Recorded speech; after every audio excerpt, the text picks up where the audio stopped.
লাকাদ কানা লাকুম ফি রাসূলিল্লাহি উসওয়াতুন হাসানা, এরপরে আর কেউ তোমার জন্য মডেল না। এইটা নিয়ে এখন এটা আরো গভীর আলোচনা, মেয়ারে হকের আলোচনা, সাহাবীদেরকে অনুসরণ করা না করার আলোচনা চলে আসছে। বিরাট লম্বা আলোচনা জামাতকে ফেলে দিয়েছে, ছাত্র শিবিরকে ফেলে দিয়েছে। আমরা আর কাউকে মডেল মানি না। আরে ভাই, মডেল মানার প্রশ্নটা তো আমরা ঠিক করি নাই, কে ঠিক করেছেন? আল্লাহ তাআলা ঠিক করে। এরপরে সাহাবা আজমাইন কেরামগণ নিঃসন্দেহে রাসূল সাল্লাল্লাহু আলাইহি ওয়াসাল্লামের বক্তব্য অনুযায়ী তিনি আমাদের জন্য উৎসাহ, অনুপ্রেরণা, তাদের সমস্ত আমলগুলো আমাদের জন্য উৎসাহ ব্যঞ্জক, ইন্সপায়ারিং, এনকারেজিং।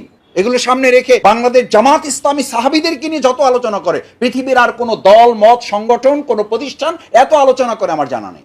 ছাত্র জীবন থেকে এমন শিক্ষা শিবির পাই নাই যে শিক্ষা শিবিরে সাহাবীদের জীবন সম্পর্কে কি থাকে না, আলোচনা থাকে না। তারপরও জামাত ইসলামী ছাত্র শিবির কি বিদ্বেষী, মানে পাগলামিরই তো একটা মোটামুটি লিমিট থাকলে হয় আর কি। বাংলাদেশ জামাত ইসলামী সাহাবীদের উপরে যত বই বের করেছে, এখন ওই বইগুলোর কপি বের হচ্ছে, ওগুলো নকল করে কেউ কেউ ছোট ছোট বই বের করতেছে। তারপরও জামাত ইসলামী সাহাবী বিদ্বেষী।